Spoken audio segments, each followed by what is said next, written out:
Hello friends, it is Link the Gulf Coast Gardener. Today is Monday, May the 5th. We spent a few days at the beach working on the yards and gardens. Thought I'd give you a tour and show you exactly what everything looks like in early May. Now the first thing you see, look at this gorgeous star jasmine. It's a few days past its prime, but I love growing these plants. They just call all the way up to the deck. It smells amazing right now. I mean, it's basically like a perfume factory out here. I could not be happier with this star jasmine. It does require a little upkeep, but my goodness, I really like growing it. And look at these guys. This is a couple of native plants that I transplanted earlier this year, and they're doing really well. I forget exactly what this is called. Oxeye daisy possibly is what this one is. But it's shooting up a couple of shoots out of there. I think that's part of the plant, so I assume it's getting ready to flower. And over here we have some birds of paradise, which have been with me since we moved in 7 years ago. Have survived freezes and floods and pretty much anything the Gulf Coast can throw at it. More of those birds of paradise. They don't get enough sun to flower, but it is green year round, which is nice. And down here, more transplants. That's actually a Coreopsis that I planted.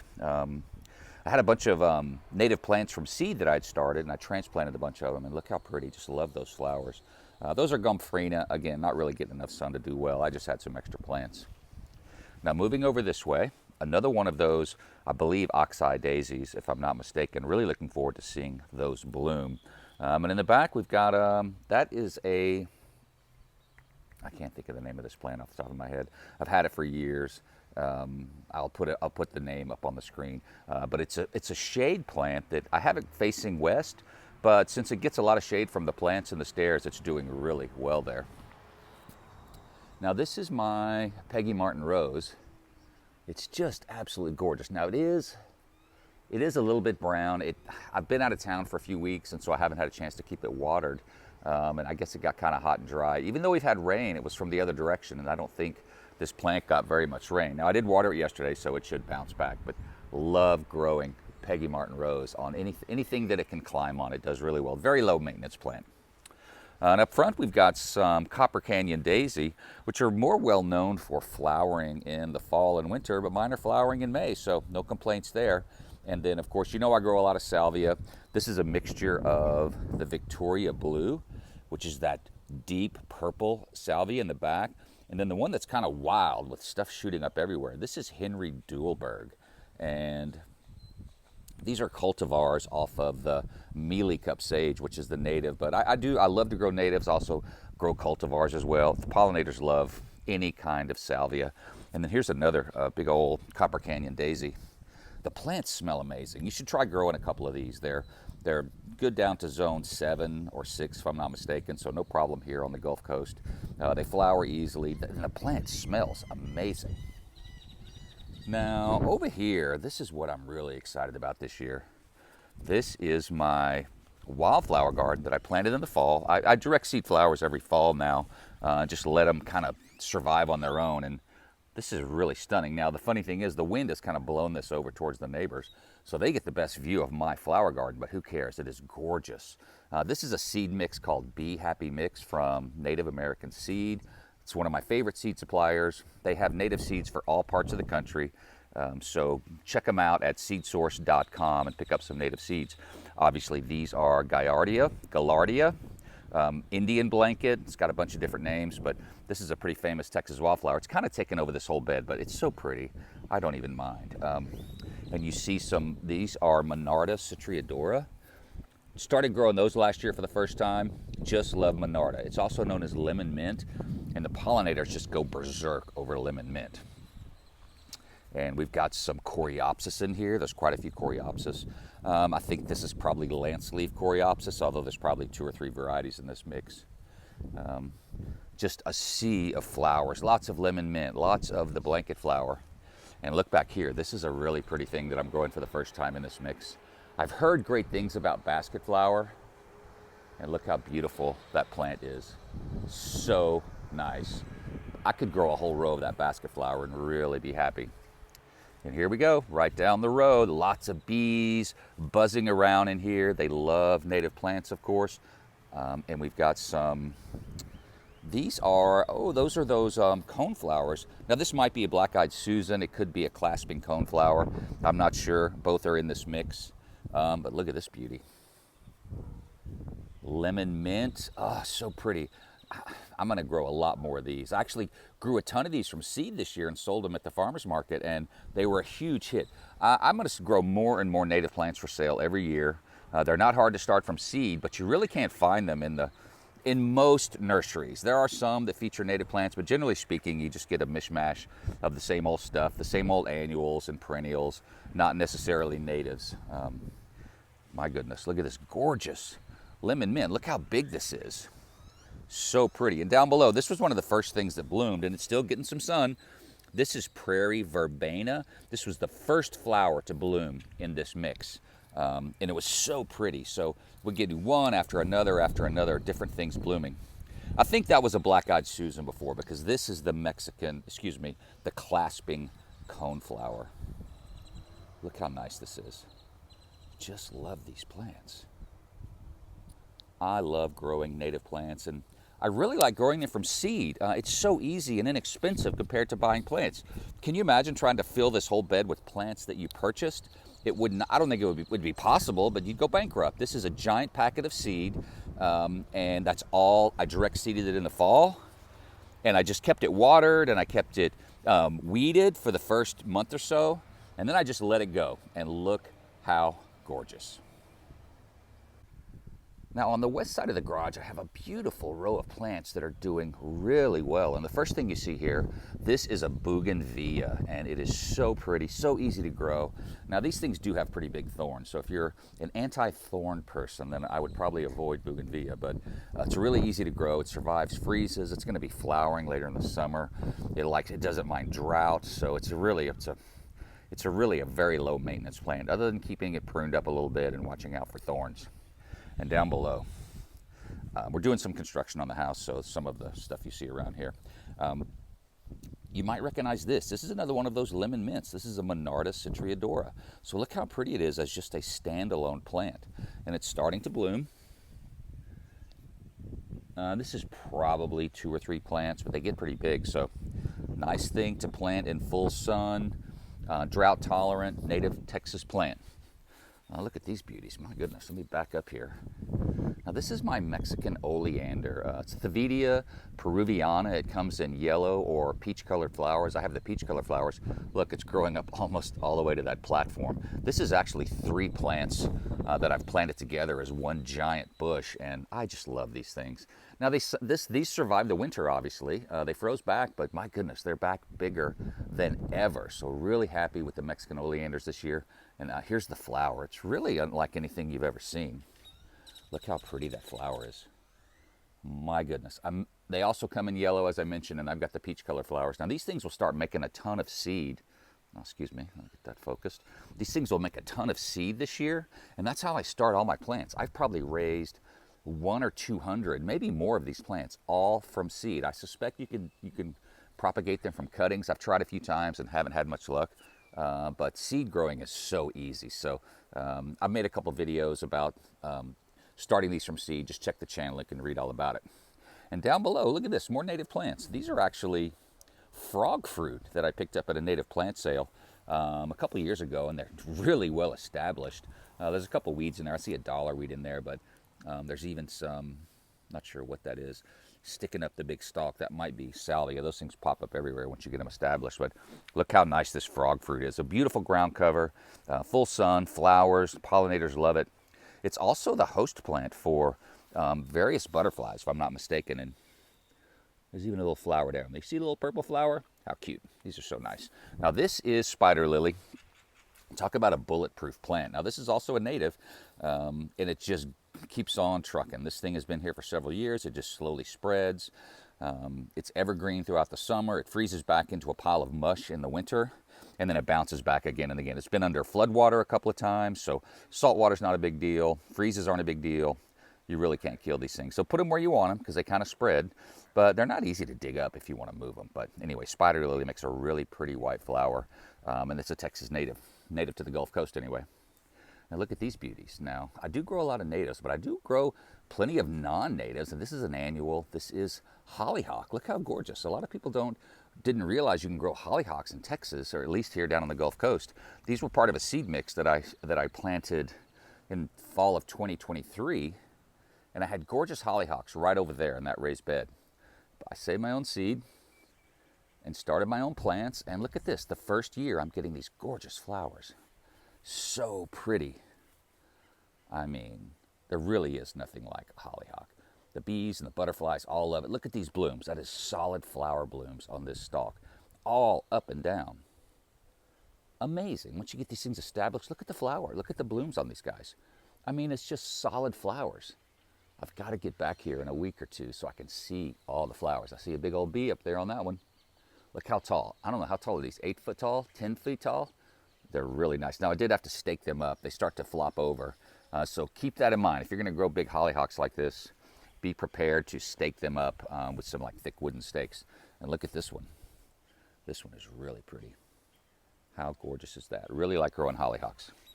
And down below, this is Victoria Blue Salvia. It doesn't look very good. I think it got dried out. The rain we've had has been out of the east, and I think everything was really dry over here. And plus, also it's possible that these giant hollyhocks are just using up all the water from this bed and hogging it all to themselves. But anyway, Victoria Blue Salvia is easy to grow from seed. I could just cut those back and they'll bounce back in no time. And another row of native plants over here. Look at these. Now up front, this is a side oats grama. This is a native Texas grass. Look how pretty that is. And native grasses are really nice. The birds love them. They use them obviously to make nesting materials. Birds love the seeds. And look at the seeds swaying in the breeze. How pretty is that? So it's a food source. It's a cover source for the bunnies and the other critters that roam around on the ground. It's also a nesting material. And it's salt tolerant. So it's a great thing to grow here in our Gulf Coast Zone 9B or any salty environment. And next up, more Coreopsis, Lanceleaf Coreopsis. These are more plants that I dug up from a raised bed last year and transplanted, and my goodness, these are so pretty. They're so maintenance free. I don't do anything to these things. You just stick them in the ground and you forget about them. If they get rain, they're happy. If they don't get rain, they don't care. They're native plants, they're drought tolerant. You would think these things have been getting an inch of rain a week, but they haven't, and they're just lush and green and flowering and beautiful. Look at these flowers. So pretty. Another one of those side oats grama. There's a better specimen of the Victoria Blue Salvia. Look how pretty. See, it's the same plant as the dried up ones you saw a minute ago, but this is where it got some water and it looks so good. More of those Coreopsis. And I like the wild nature of these native plants. They just get big and they just flop around and they just make flowers. You really don't have to deadhead them. You just let them go. And they're absolutely beautiful. So let's go check out the vegetable garden. Starting on this end, the first thing you'll see is this beautiful Bouquet Dill plant. I love growing dill, but I don't propagate it or start seeds at all anymore. I had a big dill patch in the yard a few years ago, and now it just pops up wherever it feels like growing. So I get dill plants all over the place. And when you let it go to flower and let it go to seed, you will basically have an endless supply of dill. And it doesn't matter if it pops up in places you don't want it. It's so easy to dig up and transplant. Everyone loves dill. And it's also the host plant for swallowtail butterflies. So if you can keep your dill and fennel and carrots and things like that going long enough, they'll be the host plants and you'll have gorgeous butterflies. Now down up front, I want to get a bird bath. Excuse me, stumbling on my words here. I'm going to have a couple of bird baths eventually, but I don't have any right now. So I just use these saucers from the clay pots. I'm going to fill these up with water. I rinse them out every other day. Top them off with water. The birds and the bees and the butterflies and whatnot all have access to water. It could not be easier. Behind that, look how pretty that is. That's a chive plant that I rescued from the kitchen, if I'm not mistaken. Stuck the root ball in here. Now I've got beautiful chives. Here is some basil that I just put in the ground yesterday. It's just a Genovese basil from Johnny's Selected Seeds. It's one of their special varieties that's supposed to be slow to go to flower and seed, and it's really a pretty plant. And here's the pepper garden, or some of the peppers. I've got several varieties in here. The first one, these little round peppers that you can see down there. This is a red hot cherry pepper. I grow these every year. They're perfect for stuffing. They're medium. They're not that hot, actually. They're the least hot of my hot peppers. They're bright red. They're really sweet, and they're just hot enough to make it interesting. Great for stuffing, great for cooking. And then I've got all kinds of peppers in here. I think I've got 4 of those there. I'm not even sure. These are Jimmy Nardello, which I've read a lot about. Famous sweet pepper, heirloom. Actually, you can eat these when they're green, and they're already kind of sweet, but they get really sweet when they get red. And look how pretty these peppers are. That other plant is loaded up with peppers. And then up front here, these are Ausilio. This is another red heirloom Italian pepper. This is sweet and medium hot. Unlike anything you've ever had. So if you want something really interesting, try out Ausilio. You can get all of the seeds from Seed Savers Exchange, or just look for it online. Johnny sells a lot of seeds. I get a lot of seeds from Johnny Selected Seeds, from Seed Savers, and lots of different places. Let's get over here and take a look more at these peppers. Look down here. Even the birds are already pecking on some of those, but just loaded up with peppers. Now on this side, we've got one of our tomato plants. This is a Sun Sugar cherry tomato, and you can see there's one in there starting to ripen up. Really pretty tomato, really beautiful tomato plant too. Look, this is a single plant in a birdie's raised bed. It just has a stake in there. It's really too big to cage. I'm sure there's a smart way to grow these things, but you know what? It's working out really well in this giant container. It's a pretty sturdy plant, and it's kind of holding itself up with help from the stake in the cage. So, in the birdie's raised bed. So I think it's doing really well. And over here, look at these pretty flowers. This is Gomprena. I grew these last year in containers up on the deck. They make a fantastic, low maintenance, drought tolerant, wind tolerant container plant, flowered all summer long. I've got more up on the deck right now. I've got some pink ones, but this is Lavender Lady. I'm going to grow this variety every year. I started these from seed. I got these seed from Botanical Interests, if I'm not mistaken, and also more back here. This is Fiery Sunrise. They're starting to flower too, so this is going to be reds and yellows and oranges. So Gomprena is really easy to grow. You can usually find the plants at nurseries. I start them from seed because I start so many plants, but look how gorgeous these are. They make a really nice, long-lived cut flower. They're also famous for being dry flowers. So you can cut these things, have them in a vase, and then flip them upside down and dry them. You get a 2-for-1 special, 3-for-1. You get gorgeous plants in the garden, you get fresh flowers, and then you also get dried flowers. Now this is a monster tomato plant. Let me get around here. This is Galahad. It's one of my favorite varieties. If you watch my channel, you know I always grow Galahad. Again, 1 tomato in this birdie's raised round bed, and it's all you need in there. And this is doing really well. It's got lots of disease resistance. This has heirloom quality flavor. I would put this up against almost any heirloom tomato I've eaten. It is delicious. There's not a lot of seeds, not a lot of gel, very meaty, just simply a fantastic tomato. You can pick up Galahad seed from a lot of different places. I think I get mine from Johnny's, but there's a lot of different places. AAS award winner, incredibly flavorful. Tomatoes don't get too big, but they are fantastic. And moving around this side, we've got more peppers. This is actually Megatron Jalapeno. They make these giant 4-inch peppers. I think I've got some on here. I've already picked quite a few. Look at these guys. Those are really big, but they're not quite ripe. I'm gonna let those get a little bit bigger. I like these giant jalapenos because it's easy to make pickles because you only need a handful of peppers to make a jar of pickles. And there's more back there. So Megatron Jalapeno. I get the seed from Botanical Interests.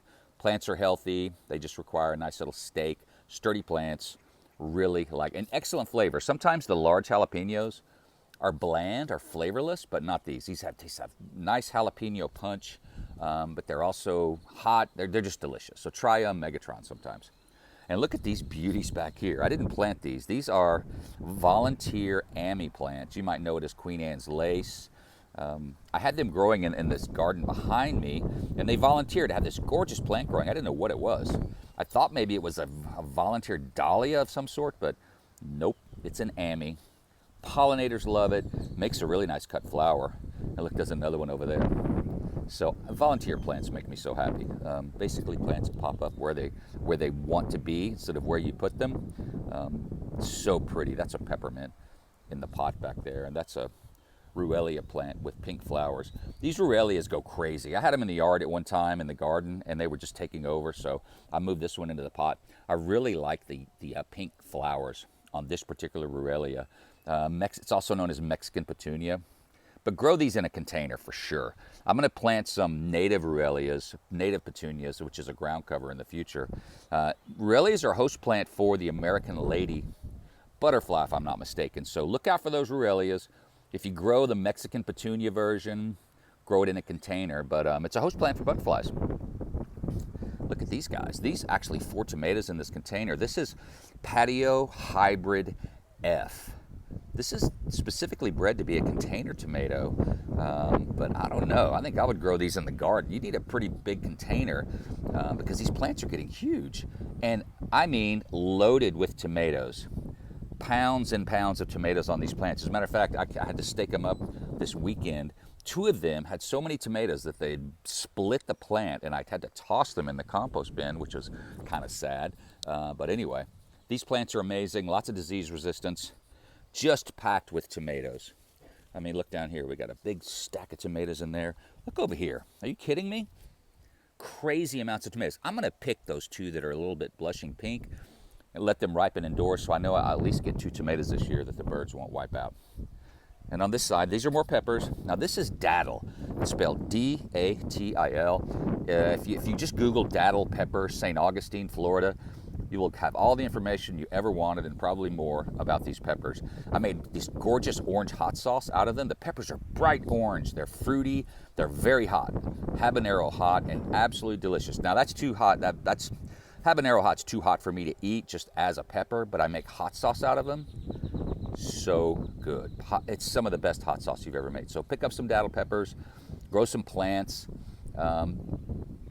Maybe kind of hard to find the seeds. Baker Creek Heirloom Seeds sells what they call Datil, but I had someone that was watching the channel sent me a message and said, hey man, those are not actual Datil peppers. Let me send you some of mine. And look how these leaves are all nice and crinkled. So that's the kind of the characteristic of these plants. So if you can get your hands on some actual Datil peppers, they make great sauce. And if you're going to grow seed, maybe find someone who grows the peppers and get the seed from them. That may be the only way that you get the actual genuine Datil pepper seeds. And let me get around the corner here. Apologies for the wind. It's a nice windy morning. But that's one of the challenges we have here. Now this is the rest of the tomatoes. These are Bush Early Girl, and again, just tomatoes central around here. The birds are pecking the green ones as well, so they just can't seem to wait. Look at that, bam, got that one too. We'll just toss those in the compost bin. But I grew these Bush Early Girl last year. They did really well for me. The flavor was delicious. And the plants didn't get this big. It must just be this garden is just very, very fertile, lots of nutrients, and I put lots of compost in it. I really didn't add any supplemental fertilizer, a little bit of dried microlife granules, but that's it. But over the course of time, your dirt in your garden gets really good and supports lots of healthy plants. And speaking of healthy plants, this is a Celebrity Plus, another big tomato. Now, I have a cage in there somewhere. You really can't see it, but that should be sufficient with a couple of stakes holding the cage up. But loaded with tomatoes. The plus in Celebrity Plus refers to extra disease resistance. So really looking forward to having those tomatoes. Now look at these pretty things down here. Do you recognize that? That is thyme, but it's a creeping version of thyme. So it's called creeping thyme. It grows as a low ground cover, and it's so tender and soft and wonderful. It makes these really pretty purple flowers, but it's also great to cook with, obviously. So when I need time, I just wander out in the garden. Remember when I said I never plant dill? That's why. Look, there's like 2 or 3 dill plants in there. They just volunteer. Once you get your dill established, it volunteers and you never have to plant it again. A few more things to check out, so let's go do it. On this side of the house, we have our compost bins. These are going on 3 years old, and they're starting to sink into the earth a little bit. They're starting to rot. I need to replace these guys, but my goodness, love making my own compost. Look at this bin. I just flipped this over yesterday. It's basically a mixture of compost and dirt and grass clippings. And I'm gonna let that cook for another few months. It'll be perfect in the fall. And as you can see, all you really do is just pile up your compost in the bin, all of your plant materials, your greens and your browns, and over time you're gonna get compost.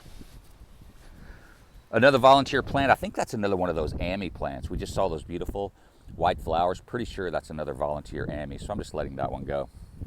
And look at this beauty. This is Passionflower Vine.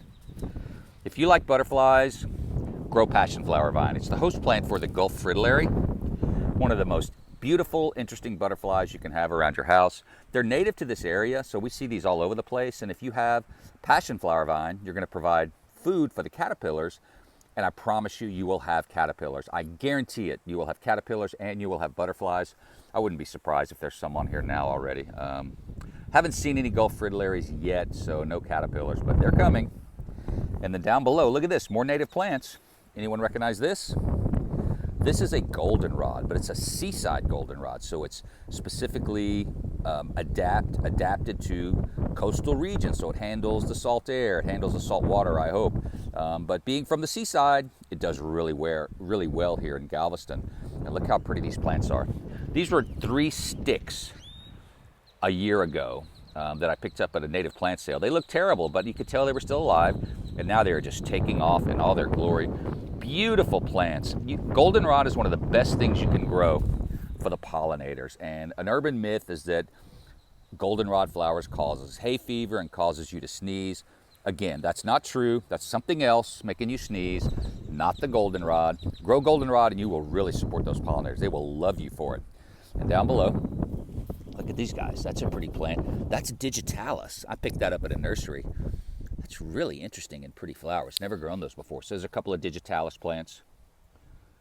And then back here we have more of the hollyhocks. You probably recognize those plants. Same seeds that I started the big ones on the side of the house. And I've got some smaller ones over here. These are way behind because I had to, every time that these would grow an inch or two, something would eat them. Maybe the rabbits would eat them to the ground. Eventually they got big enough to where they got established. And then down here, this is my Petra purple basil. That's my favorite kind of basil to grow. I got the seed originally from Botanical Interests, and now I save my own seeds, and it gets more speckled and more interesting every year. So not only do I make compost in these compost bins, I also grow a lot of plants. Now, wrapping things up on the east side of the house, I've got another gorgeous stand of the star jasmine. Just love growing that stuff. And look down here, more of those Coreopsis that I transplanted, I don't know, 6 months ago or so, and they are taking off. They're beautiful, lush green plants, but when they start flowering, they are an absolute showstopper. Are you kidding me? Absolutely beautiful. And you don't have to worry about watering them or really doing anything to them. That's why I love growing native plants. I think eventually I may convert everything to native, but right now I still do have a few non-natives, but I just love growing everything. And down below, those are ice plants. Make a nice ground cover. They do really well in containers, and I've got some in the deck, upstairs on the deck, so ice plants are a great container plant for you. And moving along here, I've got another bed of mostly native plants. Down below, what are these guys? Well, I've got, let me see if I can get out of my own shadow here. So that's a coneflower. You may recognize those flowers on top of that, and I've got 3 asters around it. Asters are a great thing to grow for the pollinators. Those are smooth blue asters next to the coneflower. And in the back, those are Turk's cap. Fantastic Texas native. Can't wait to see those guys flowering. And then up front, I've got a whole bunch of, these are more of those salvias. Now, this is a cultivar of the native red salvia called Coral Nymph, and it's just so pretty. So, love growing salvias. Beautiful pinkish flowers, coral colored, I guess, and absolutely beautiful. Recognize that guy? There's a bluebonnet for you. Had really pretty bluebonnet flowers this year. And here's something that I'm just so happy about. This is my violet and native red salvia garden. So these are just a classic blue violets. I start these from seed. A lot of these came back from last year, even though they got flooded. And then I just started filling in more plants. So I grow them from seed, so I kind of have an endless supply. I just love violets as a plant. And when they flower, that's just a bonus. And then look at these red salvias. This is Scarlet Sage. This is a Texas native red salvia, And the pollinators, the butterflies, just love sage. They love this red salvia, and it just self-seeds like mad. When I was weeding this garden yesterday, I probably hoed up 200 small ones that had started on their own. So these things will start popping up everywhere. Easy to grow from seed. They make a really nice container plant as well. So if you were to grow one plant from this entire video, it might be native Texas salvia, the scarlet sage, the native Texas salvia. Got me a nice rosemary over here in the pot. I grow rosemary in containers. It just seems to do better for me. And when it's in a container, you can keep it on the east side of your house. Those potted plants just get too hot here in Galveston on the west side. Got some nice aloe veras, and that's one of those salvias that I was just talking about. I just trimmed up all the flowers yesterday. And a few more things. I'm growing more of those Peggy Martin roses on this side of the house. Peggy Martin's roses will survive saltwater floods. That's what they're famous for. And so my yard floods, so I need to always have some stuff that survives floods. That's a split leaf philodendron. It's a really pretty plant. Probably need to split that plant in two and put it in another container. And then wandering on down here, almost to the end, I've got another one of those Peggy Martin roses. Look how pretty that's going to be climbing up this post. So I do grow a lot of natives, but some Peggy Martin rose clearly isn't a native plant, but you can't kill it. Comes back from freezes, comes back from floods, and you need to have kind of a handful of plants, some established plants that always live no matter what you do to them, because it just gets so tiresome replacing your plants every year. Well, anyway, that's a look at the garden. Things are doing great. I hope you're having a great spring garden like I am. Thank you so much for watching. I'm up to over 1,200 subscribers. Thank you to everyone who subscribes and watches these videos. I really do appreciate it. Don't forget to share with your gardening friends, but most importantly, have a fantastic day.